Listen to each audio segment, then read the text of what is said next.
గుండె నిండా గుడిగంటలు టుడే ఫిబ్రవరి 9th episode. Balu మీనాల మధ్య విభేదాలు. ప్రభావతి రాక్షసానందం. మనోజ్ని ఎత్తిపడేసిన గాడ్. మీనా వండిన బిర్యానీ తినడంతో ప్రభావతి అస్వస్థత చేస్తుంది. మీనా బిర్యానీలో ఏదో కలిపిందని, అది ఇంట్లో చేసింది కాదని ప్రభావతి నానా గోల చేస్తుంది. ప్రభావతికి రోహిణికి కూడా వంతు పడుతుంది. అప్పుడు బాలి ఎంట్రీ ఇచ్చి నిజాన్ని బయట పెడతాడు. రోహిణి తన తల్లి కొడుకు ఉండటానికి అద్దె ఇల్లు కోసం తిరుగుతుంటుంది. అక్కడితో గత ఎపిసోడ్ ముగిసింది.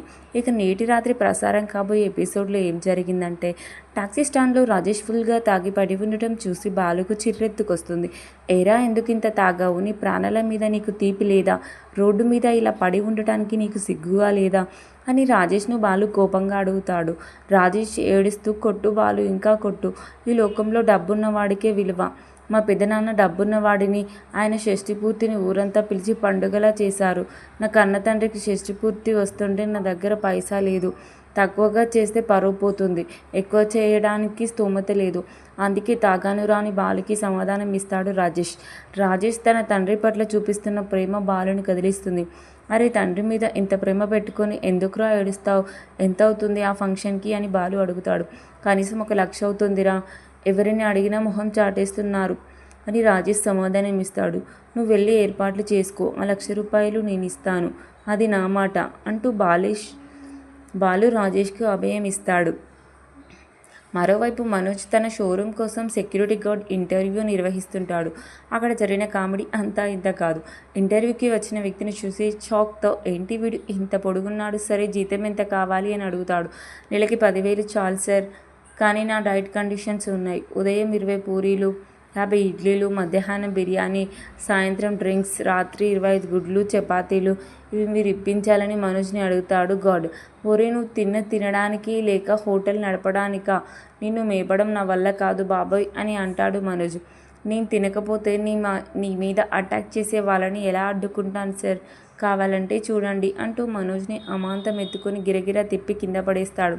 మనోజ్కి చుక్కలు కనిపిస్తాయి. రోహిణి మాత్రం నీ సెక్యూరిటీ కోసం ఇలాంటి వాడే ఉండాలి పెట్టుకొని సలహా ఇస్తుంది. దాంతో మనోజ్ అయిష్టంగానే ఓకే చెప్తాడు. బాలు ఇంటికి వచ్చి మీనాకు సహాయం చేస్తూ అసలు విషయం బయట పెడతాడు. మీనా, రాజేష్ వాళ్ళ నాన్న షష్ఠిపూర్తి కోసం 1,00,000 రూపాయలు ఇస్తానని మాట ఇచ్చాను. మన దగ్గర గెలిచిన డబ్బు ఉంది కదా, అది ఇచ్చేద్దామని బాలు మీనాతో అంటాడు. మీనా షాక్తో, ఏమంటున్నారు? ఆ డబ్బు మనం ఇల్లు కట్టుకోవడానికి దాచుకున్నది. అవసరమైన ఆర్భాటాల కోసం ఆ డబ్బు ఎలా ఇస్తారు? స్నేహితుడు ఆపదలో ఉంటే సహాయం చేయాలి, కానీ ఇలాంటి విలాసాల కోసం ఇబ్బంది పడకూడదని మీనా బాలుకి సలహా ఇస్తుంది. అది ఆర్భాటం కాదు మీనా, ఒక కొడుకు తన తండ్రికి ఇచ్చే గౌరవం.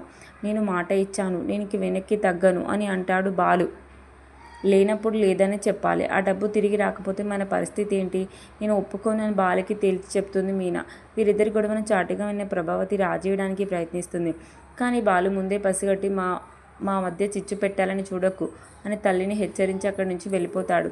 మరోవైపు జరిగింది మొత్తం పూల షాప్ దగ్గర ఉన్న తన స్నేహితులకు చెబుతుంది. బాలు ఆ డబ్బులు ఇవ్వడం ఏంటని మీనా స్నేహితులు అడుగుతారు. నాతో మాట్లాడకుండా బాలు వెళ్ళిపోయాడని మీనా బాధపడుతుంటే, ఓ మూల మల్లెపూలు పెట్టుకుని రెడీగా ఉండు, ఎందుకు మాట్లాడాడో చూడు అని మీనా స్నేహితులు సలహా ఇస్తారు. బాలు తన ఇతర స్నేహితుల దగ్గరికి వెళ్ళి 1,00,000 రూపాయల కోసం అడుగుతాడు.